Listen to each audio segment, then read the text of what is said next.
Rodgers suiting up as the Jets quarterback next season? This seems like the most logical destination for Aaron Rodgers. It seems like the most logical situation. It seems like a match pairing made ideal for each other. And plus, that's what former Packer quarterbacks do. They go to the Jets, right? Brett Favre and now Aaron Rodgers. Skip, Woody Johnson, the CEO, owner of the Jets, has made it abundantly clear he wants a veteran quarterback. He's also made it abundantly clear, Skip, I'm willing to make a huge financial investment in getting a veteran quarterback. Team officials made it abundantly clear that in recent weeks that Zach Wilson, drafted number 2 overall in 2021, isn't considered a primary starting option. They believe that they are a playoff, contending, serious, deep run playoff team with a quarterback. Defensively, with those corners with Sauce Gardner, Quincy Williams, C.J. Mosley, front to back. Agreed. They really good. I hear you. You see Garrett Wilson was Offensive Rookie of the Year. They got some players on that. C.J. Uzama, they got players on that side. Now they said, the quarterback was just holding us back. Okay. I believe it's the right thing to do. I think it's the only thing to do. And now what's going to be the compensation? Woody Johnson is in that contingent that went. Obviously, Robert Saleh, head coach.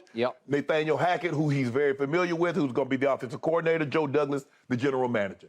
So all the right people are in the brigade that's heading out to try and woo Aaron Rodgers. I assume they're out here in Malibu, because that's where Aaron has a house. Okay, it would be no problem for me, just because I 59 million. You got 59 million on you right now, Mr. Johnson? So what is it going to cost? And he has more than 59 million. Skip, I don't see how the deal doesn't get done. The thing now is, I think the thing is with the Jets and Green Bay working out the compensation. The money is not going to be a problem. And the Jets feel that they're a quarterback away from being a serious team. I think they'll get this done. So the Jets had to sit back last year. They're trying Zach Wilson and failing. And then they try Mike White, and it flashes here and there, and then it doesn't. They even had to go to Fluco, as in Joe Flacco. And they had to watch the rival team in the city go to the playoffs with Danny Dimes, Daniel Jones, and Daniel got his money yesterday. God bless him. So the Jets sit back and they say, you know, in the big picture, the biggest picture, we really haven't had that quarterback since Joe Namath back in the 60s, late 60s, early 70s, right? Yeah. Because they had Richard Todd, they had Vinny. Boomer was there for a year or two. The guy that they took in 80 and 84, no, Skip, in 83 with the draft with Elway, Marino, they took a quarterback also high in the draft. I forget his name. Oh, yeah. I'll think of it in a second. Yeah. But they did have, I mentioned Chad Pennington. You mentioned Brett Favre was for a minute, and then he got hurt. And they had Mark Sanchez, and then they had Sam Darnold. So my point is, it's Aaron bleeping Rodgers. It's how many MVPs? 4? 4. Yeah, 4 MVPs. He's 39. He makes $60 million. He's a blame-deflecting, finger-pointing diva from Green Bay who is just... He has really come up smaller and smaller in the postseason, but he's still Aaron bleeping Rodgers. You can sell it. You can certainly sell it against Daniel Jones, right? Yes. So I got no issue, and it would make sense for me for them to go and get him, but to stonewall and play hardball with Green Bay, because Green Bay's got no leverage, because they've made it pretty clear. They have telegraphed, a la Jerry Jones, the fact that they want to get out from under Aaron Rodgers. You in a relationship, and one of them says, you know, I don't care if you talk to somebody else. I think they're ready to move on. I think when somebody say, well, hey, I heard they was you. Oh, I'm good. That's fine, girl, please. Hey, whatever it is, what it is. Well, I think when they gave Aaron Rodgers, it's okay for you to talk to other teams. I think they made it abundantly clear. They're ready to move on. Your services will no longer be required here. I agree. I think, Skip, this is the perfect situation. And it's funny how this, remember, they took Aaron Rodgers because they got tired of Brett Favre always contemplating retirement. They took Jordan Love because they got tired of Aaron Rodgers contemplating, and then they said, well, your play has dropped off. And then every time, you know, I don't know how much longer I want to do this. Ooh, man, the sun might not shine tomorrow, so I don't know. Hold me. Well, and the final irony here is that it feels like Nathaniel Hackett's mission in life is to make Aaron Rodgers laugh and keep him happy because he got hired as a head coach for your Denver Broncos, and it's pretty clear to me that the whole point was we're going to go get Aaron Rodgers, and then you didn't get Aaron Rodgers. You got Russell Wilson, and it was a bad idea. It was a bad fit, and Nathaniel was completely overmatched, in over his head.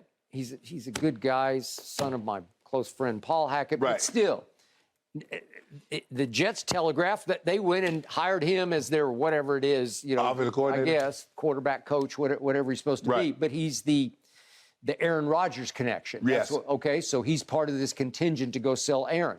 Final question is, biggest picture question, does Aaron really want the pressure of being a savior in New York for the Jets? I just want to see when he doesn't play well and that New York media start asking the question. Because you're not in Green Bay anymore. No. And they don't lob softball questions because, they're gonna be relentless with it. And you, Skip, how many talk shows and radio shows do you think they're in New York compared to Green Bay and Madison and Ashwaubenon and Appleton? I got it. Let's not belittle or disrespect the Milwaukee Green Bay media because I think they're pretty tough, but they're not that. That's a whole listen, the New York media isn't tough. It's just completely unfair. I mean, they will rip and they will slash. And I think sometimes that's their sole purpose. We got this reputation. We got to live up to it. Yes. Yes. It feels like it's going to happen, but I am still very curious. Does Aaron really want this to happen? Because he doesn't have a no trade, but he has the advantage of saying, "Well, I'll man, just that man retire." got $59.3 million. He ain't going. No, he ain't going to walk away. No. And guess what? He gonna be back next year to collect the other $50 million that he's due. Okay, if I'm the Jets in compensation, I don't offer more than a third-round pick. Seriously, we'll give you a 3. Because we're taking him off your hands because you want out from under. You don't want him. And he knows he's not wanted there anymore. And I think the Jets know he's not worth $60 million next year. You got no choice. But you just got to do it. You got no choice. You got to take the plunge. At least Skip, I'm going to shoot for the stars at least for the next 2 years. I have him under contract for the next 2 years. I'm going to shoot for the stars. Okay. And in that division, you got a shot with Aaron. I still think I'm not completely sold on Buffalo. They're going to lose some free agents. And how healthy will Von Miller be upon his return? I agree. That's going to be huge. I think Poirier is up. He's free. He's one of the top free agents to me. So that's going to be interesting. But offensively, Skip, you see, I heard they're in the running for Buffalo for Derrick Henry. Here they go. So, but I think, Skip, the Jets don't have a choice. It's not like a choice in the matter, Skip. Well, Aaron's worn green, but not that kind of green, right? Okay. They'll playoff team with Aaron Rodgers? I would say yes. I would too. I would too. I don't think they'll go very far after that. You know the team to beat. Enjoy They're in the Midwest. The team to beat is in the Midwest. And their quarterback is 27 years old. Wait, in the Midwest, do you consider Texas in the Midwest? What, Texas? First of all, nobody from Texas is in the AFC. It's in the AFC East. Guys, I think I would genuinely enjoy the sparring match between Aaron Rodgers and the New York media. Me that too. would be must-see television all day long. Thanks for watching, Undisputed fans. Subscribe here to get the very latest from Skip and Shannon. Plus, go watch a few segments from our other shows on FS1.